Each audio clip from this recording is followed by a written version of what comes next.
pagi anak-anak semua. Bagaimana kabarnya hari ini? Semoga kita semua diberikan sehat walafiat dalam lindungan Allah Subhanahu wa taala.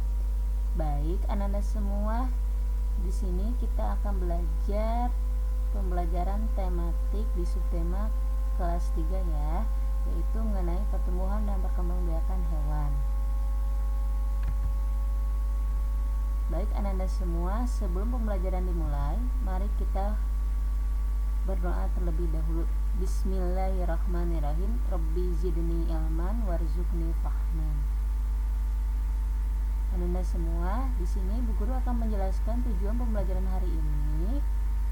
Yang pertama yaitu Anda mengamati gambar, kemudian Anda menentukan kata yang berhubungan dengan pertumbuhan hewan.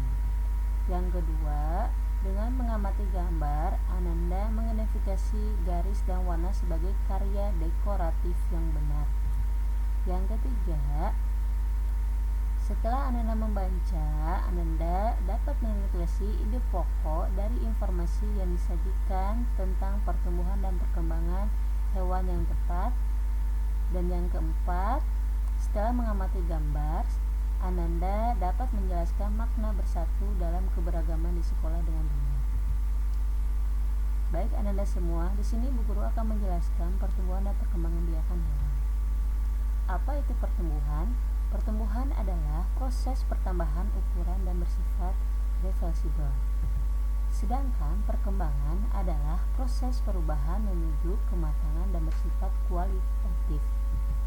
Nah, anak-anak semua, di sini setiap hewan berkembang biak dengan cara berbeda-beda. Adapun cara hewan melakukan perkembangbiakan diantaranya yang pertama yaitu dengan cara ovivar atau bertelur. Contohnya ayam, bebek, ikan, dan katak. Yang kedua yaitu vivivar atau melahirkan. Contohnya kucing dan kelinci. Yang ketiga ovovivivar, bertelur dan melahirkan. Contohnya ikan hiu dan ular. Baik anak-anak semua, pertumbuhan dan perkembangan pada hewan dibagi menjadi dua fase utama, yaitu fase embrionik dan fase pasca embrionik. Apa itu fase embrionik? Yaitu fase yang dimulai dari terbentuknya zigot sampai berkembang menjadi embrio. Sedangkan fase pasca embrionik yaitu dimulai sejak hewan lahir atau menetas. Pada fase ini, kecepatan dan pertumbuhan dan perkembangan setiap anggota tubuh tidak sama. Di sini ada gambar fase embrionik. Ya. Di sini ada tahapan-tahapan fase embrionik, Anda bisa lihat, ya. Selanjutnya ada gambar fase pasca embrionik. Ya, seperti metamorfosis. Metamorfosis kupu-kupu dari telur langsung ke ulat, dari ulat ke pompong menjadi kupu-kupu. Baik anak-anak semua, hari ini kita akan belajar mengenai daur hidup hewan. Apa itu daur hidup? Daur hidup hewan adalah suatu proses perubahan bentuk tubuh hewan sepanjang hidupnya. Proses daur hidup hewan dimulai dari dalam bentuk telur hingga dewasa. Hewan mempunyai dua bentuk daur hidup. Yang pertama yaitu metamorfosis. Yang kedua, daur hidup dengan tanpa metamorfosis. Apa itu metamorfosis? Metamorfosis adalah perubahan bentuk secara bertahap yang dimulai dari kelahiran atau penetasan sampai dewasa.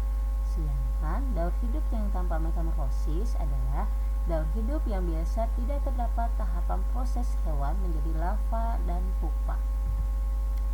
Baik anak-anak semua makhluk hidup itu mengalami daur hidup. Dalam daur hidupnya ada yang mengalami metamorfosis, ada pula yang tidak mengalami metamorfosis. Hewan yang tidak mengalami metamorfosis misalnya ayam, ikan, dan kucing. Sementara itu, hewan yang mengalami metamorfosis misalnya kupu-kupu, katak, nyamuk, dan belalang. Baik anak-anak semua, di sini Bu Guru akan menjelaskan metamorfosis ada dua, yaitu metamorfosis sempurna dan metamorfosis tidak sempurna. Apa itu metamorfosis sempurna? Metamorfosis sempurna yaitu yang dialami oleh hewan yang pada saat lahir memiliki bentuk tubuh yang sangat berbeda dengan induknya. Contohnya kupu-kupu, nyamuk, katak, dan lalat. Ananda semua, Ananda bisa buka buku paket tematiknya di subtema 3 ya. Di sini ada gambar apa? Ya, di sini ada gambar ayam. Ya, di sini adalah pertumbuhan ayam. Apa ciri-ciri ayam? Ciri-ciri ayam yaitu berkaki dua dan mempunyai paruh ya. Ayam merupakan salah satu makhluk hidup dan ayam ini bernapas dengan paru-paru. Ayam berkembang biak dengan cara bertelur. Bagaimana proses perkembangbiakannya ayam? Nah, di sini ada daur hidup atau siklus daur hidup pada ayam. Yang pertama dari telur, kemudian telur itu menetas menjadi ayam kecil, kemudian menjadi ayam dewasa. Selanjutnya pertumbuhan kucing. Pastinya anak-anak semua di rumah ada yang memelihara kucing ya. Kucing itu sebenarnya binatang apa ya? Ya, kucing itu adalah hewan yang berkembang biak dengan cara melahirkan. Kulit kucing ditumbuhi rambut, kucing bernapas dengan paru-paru. Ya, di sini kucing ini adalah binatang yang melahirkan. Selanjutnya yaitu pertumbuhan hewan ikan. Nah, tentunya Anda semua tahu kan ikan itu mempunyai sirip. Nah, ikan itu adalah hewan yang berkembang biak dengan cara bertelur. Ikan dapat bertelur sampai ribuan dalam sekali waktu. Nah, ikan ini bernafas dengan insang. Selanjutnya, daur hidup kupu-kupu. Nah, lihat pada gambar di sini. Di sini ada daur hidup kupu-kupu. Nah, di sini menunjukkan daur hidup kupu-kupu setelah berapa hari. Maka daur hidupnya pertama dari telur kupu-kupu kemudian menetas menjadi ulat. Nah, dari ulat memakan daun-daunan sehingga tubuhnya menjadi besar, sehingga ulat mencari tempat untuk berdiam diri dan membentuk kepompong. Setelah kepompong, maka berubahlah menjadi kupu-kupu. Selanjutnya daur hidup katak. Nah, daur hidup katak pertama dari telur ya.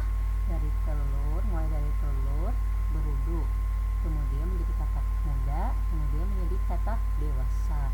Nah, katak ini berkembang biak menjadi katak dewasa ya. Selanjutnya, daur hidup nyamuk. Bagaimana bentuk daur hidup nyamuk? Pertama dari telur. Dan telur itu terus kemudian mengembang di air, terjadilah jentik-jentik.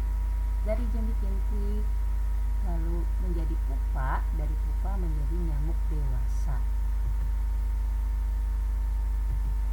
Selanjutnya, baik anak-anak semua, mari kita dapat simpulkan bahwa hewan memerlukan makan dan minum. Selain itu juga bahwa hewan peliharaan juga perlu diberi tempat tinggal dan dijaga kebersihannya. Hewan memiliki ciri dan cara perkembangbiakan yang sangat berbeda-beda. Setiap perkembangbiakan hewan juga berbeda-beda ya, ini semua. Selanjutnya di sini kita akan belajar mengenai dekoratif. Apa itu dekoratif? Ya, dekoratif adalah gambar hiasan dari gabungan beberapa bentuk motif dengan komposisi warna yang indah. Ada beberapa unsur di dalam gambar dekoratif. Yang pertama yaitu garis, bentuk, dan warna. Nah, coba perhatikan gambar dekoratif berikut ini. Nah, dekoratif itu bisa berbentuk garis yang digunakan adalah kombinasi dengan garis jejak. Yang kedua, bentuk yang digunakan adalah belah ketupat. Yang ketiga, warna yang digunakan adalah biru dan hijau. Selanjutnya, bagaimana identifikasi garis, bentuk, dan warna pada gambar dekoratif berikut. Nah, di sini ada gambar kupu-kupu ya. Di sini ada bulatnya, ada perseginya ya. Di sini adalah bentuk-bentuk dekoratif dan ada warnanya ya. Selanjutnya Gambar dekoratif berfungsi sebagai hiasan pada sebuah media agar terlihat lebih indah dan menarik. Gambar dekoratif banyak ditemukan pada karya seni daerah seperti apa? Seperti kain tradisional, guci, atau perabotan rumah tangga. Baik anak-anak semua, selanjutnya kita membahas mengenai poster. Apa itu poster? Poster adalah media publikasi yang terdiri atas tulisan, gambar, ataupun kombinasi antar keduanya dengan tujuan memberikan informasi. Adapun ciri-ciri poster yang pertama yaitu menggunakan bahasa padat, singkat, jelas, dan mudah dipahami.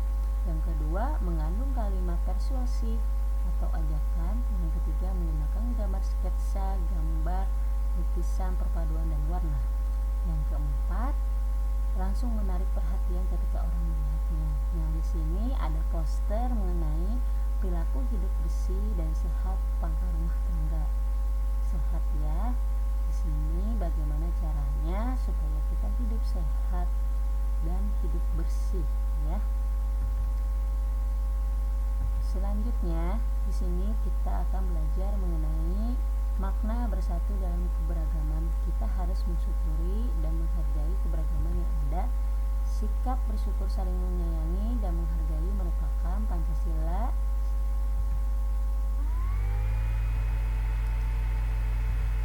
Baik anak-anak semua, di sini ada gambar apa?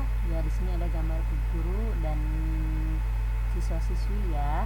Nah, dari gambar tersebut bahwa di sini sedang berpendapat dan menghargai pendapat teman. Nah, di sini termasuk pengamalan Pancasila keberapa ya? Iya, di sini termasuk pengamalan Pancasila keempat. Baik anak-anak semua, cukup sekian materi hari ini. Di sini ada tugasnya, silakan Anda kerjakan di buku tulis tematik, kemudian dikirimkan ke bu guru. Terima kasih. Wabillahi taufiq wal hidayah. Wassalamualaikum warahmatullahi wabarakatuh.